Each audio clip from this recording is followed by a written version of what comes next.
My Govanen. Welcome to the Tolkien Lore Channel. I'm the Tolkien Geek, and not too long ago, somebody asked me in the comments why I thought Gollum had such a severe reaction to Lembas bread and elven rope.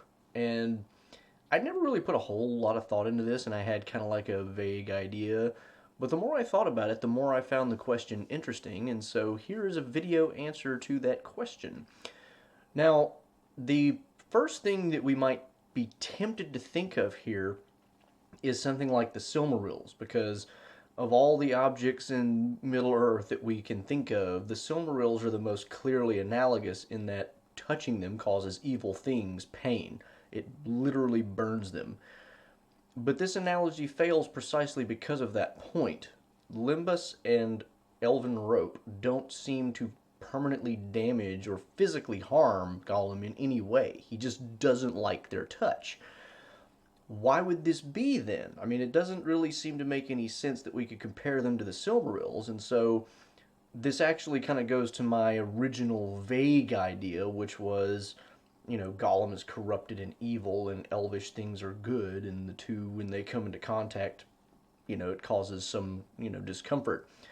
I don't think that's actually really what's going on, though, now that I've given it a little more thought. And I think there's a few things going on, actually, in this question that really get into some of Tolkien's deeper thoughts about elves and a lot of other things. And we'll never know, of course, probably how much thought Tolkien put into this specific question, but we do have information about things that he said that give us some good ideas as to why this reaction might be happening on Gollum's part.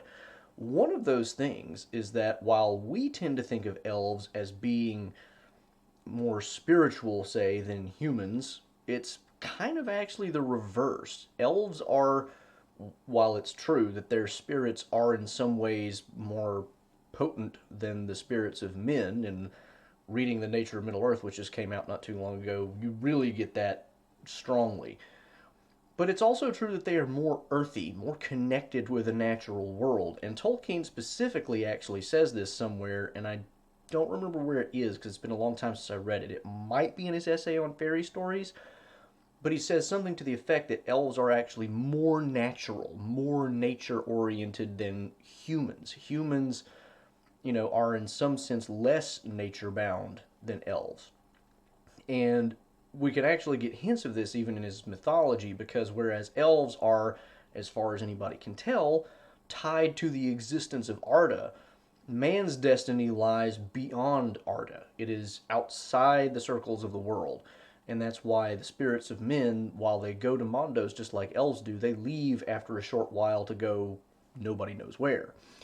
Elves are tied to the world, the physical world, and their apparent immortality is really just longevity, which is co-longeval with that of the world. The world's age is the elves' age, basically. Once the world is over, the elves presumably cease to exist, although there are mentions in some of his mythology about the hope that even elves will eventually outlast the world itself.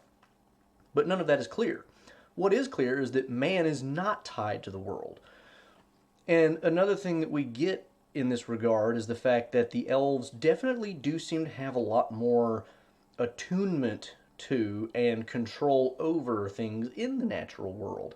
So a lot of the things that we would take for magic, as Galadriel might, put that in quotation marks, uh, would be things that really are just kind of strong connections to the physical world and being able to use them in ways that men aren't able to do. So, for example, Galadriel's mirror being one of them, you can actually imagine how what Galadriel is doing is not so much using just water and some kind of random elf magic to conjure up images. Rather, if we pay attention, what we can gather from the Silmarillion and other things is that the water is the element in which most strongly the music of the Ainur, which is kind of the story of the world, is water is that element in which the music is most resonant to this day. And so the sound of waves and rivers and all of that sort of thing, and especially the sea becomes a very strong theme in Tolkien's works. So when Galadriel is using the water in the Mirror of Galadriel, there's a reason why she's using water. It is precisely water which is the most likely to give some indication of what may happen in the future and accurately say what has happened in the past and what is going on in the present.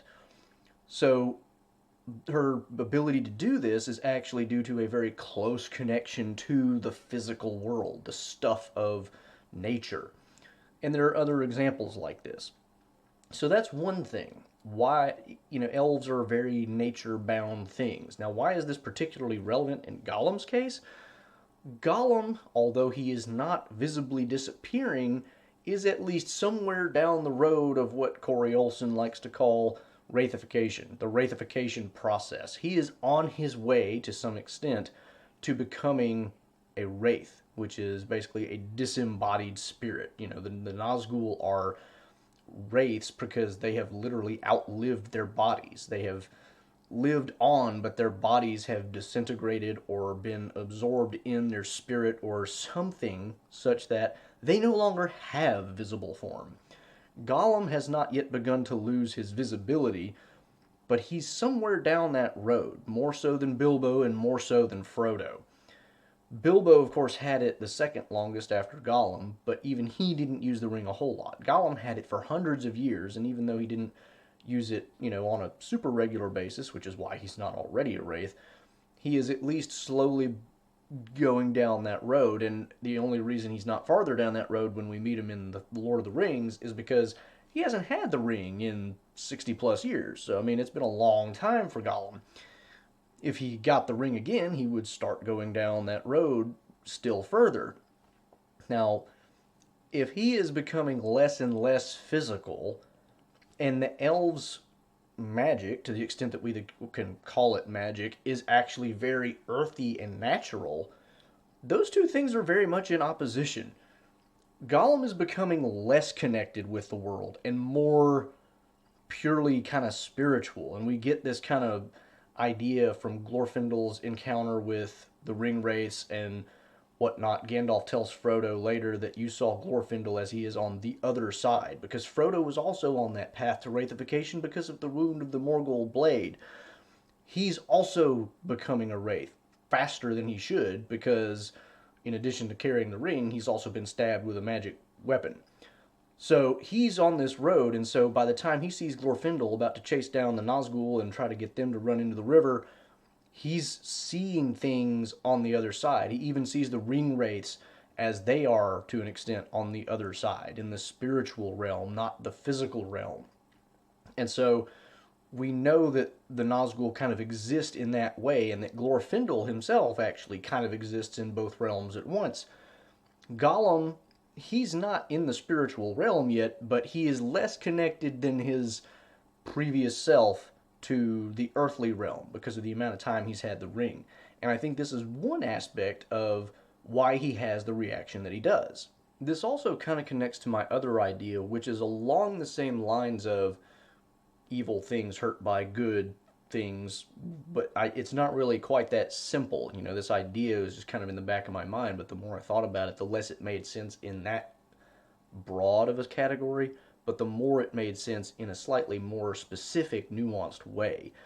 And part of the reason for this is kind of connected to what I just got through talking about, because there is a sense in which Gollum's corruption has really altered what he finds attractive, appealing, anything like that. His entire world has so radically changed from his previous life before he had the ring that he now finds things appetizing that he would probably not have found appetizing before. He eats raw fish out of a lake, and finds them extremely delectable. He even eats goblins, though, he finds that risky and finds that enjoyable. And given what Gandalf tells us, that he is presumably an early version of a Stour, probably, or some other hobbit clan, he presumably would not have found any of that appetizing before he found the ring. But in his time with the ring and his corruption into a much more evil person, he has learned to like things that are bad and dislike things that are good, which is why when he comes out of the Misty Mountains, and even when before he went into the Misty Mountains, he found that he was hating the sun.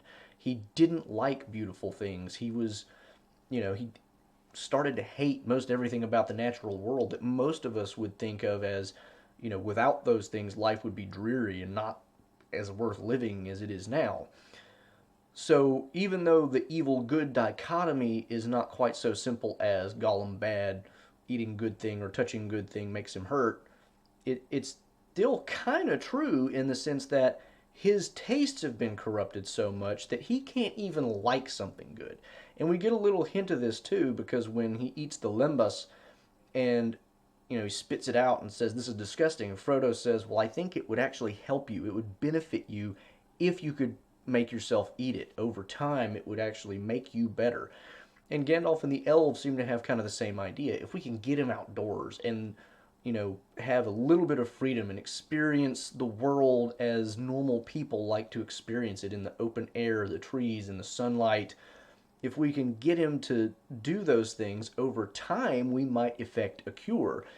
And so Frodo, in his thinking, is kind of going down the same path. The Lembas is a very good thing to eat. It is sustaining, it is presumably extremely nutritious, whatever you want to call it, but it's certainly good. And if Gollum can get his own tastes acclimated to eating good things, he would probably start to improve in other ways, or it would be a sign of his improvement in other ways. Not only this, but again, going back to the idea of elven magic, is the idea that the elves, when they make things, put their thought, the thought of all the things that they love, into the things that they make. And one of the elves tells Merry and Pippin this in Lothlorien when they give them the cloaks. And Pippin asks, "Is this a magic cloak?" And the elf is like, "I'm not sure what you mean, but we do put the thought of all that we love in them." And certainly from a mannish perspective, that cloak is magic. It seems to change color with the environment to more, effectively hide you from prying eyes. And so there is an element of the idea that elves put the thought of the things that they love into what they do, and that has a physical effect on them in some way. And in fact, this is exactly why elven swords that glow blue glow blue. It's because the hatred that they feel towards the orcs was kind of put into those blades, and therefore when it is near an orc it glows blue. It's kind of a sign of that passion that they had in that way, that it reacts in a certain way. So the fact that the elves are putting the thought of the things that they love into what they make, what are the things that they love? They are exactly the kinds of things that Gollum has now come to hate. He hates sunlight. He hates, all the things about nature that elves would love the most. Gollum likes darkness. He likes being in a cave eating raw fish, and that is more or less the diametric opposite of what you would expect elves to enjoy and love about the world. I mean, like, I'm sure elves eat fish, but they're not going to, catch it and eat it raw out of a subterranean lake. And elves don't like living underground as a general rule to begin with.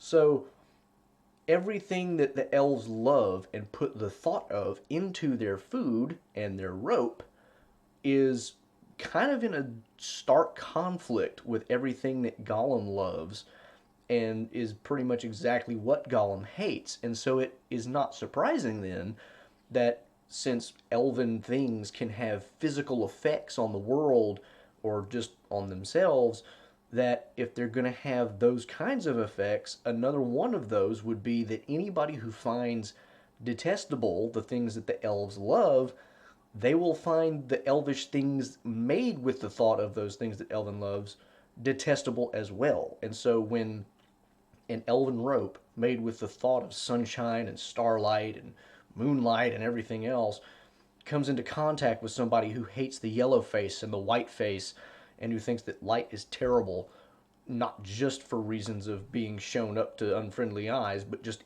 in and of themselves, Gollum is going to find that the touch of that rope in, just not something he can handle. He's just going to hate it similarly with the bread. He's not going to like Lembas because of all the same reasons.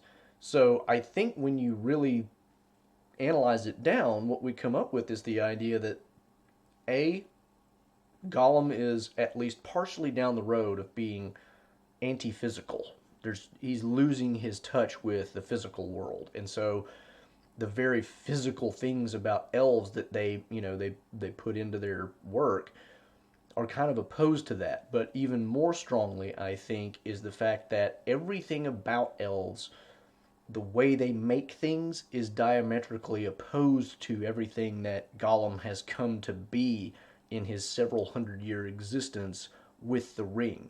And so, even though it's not quite as simple as, oh, I have evil flesh and this is a good thing, therefore it, hurts me, it is still, in a sense, that kind of a thing, because Gollum has become something which is, which he has made himself to the point where he is unable to tolerate those things which the elves make. When they make something, they put the thought of all those things into what they make, and Gollum can't any longer tolerate any of that. And so when an elf makes that thing and he comes into contact with it, his entire worldview basically is coming into conflict with whatever it was the elf made. And so he has put himself beyond the capacity of enjoying it or even just be having a neutral response to it. So that's the answer I came up with for why Gollum has this really strong reaction to Elven Rope and Lembas. If any of you out there have theories that are different or kind of related or, whatever, put them in the comments. I'd be curious to see if anybody else has some interesting thoughts on this, because it is an interesting question and it kind of digs at some of the metaphysics of Tolkien's world. So if you enjoy the video, please do give it a thumbs up and share it around. And if you want to follow me on Twitter, I am at JRRTLore, and I drop some Tolkien-related trivia questions there pretty regularly. Of course, also subscribe to the channel and click the bell icon to make sure you get all the notifications for all my videos. I am also on Odyssey and Rumble, and I have podcast versions as well. And you can support me over at Patreon. Until the next time, I'm the Tolkien Geek, signing out for the Tolkien Lore channel. Namaste.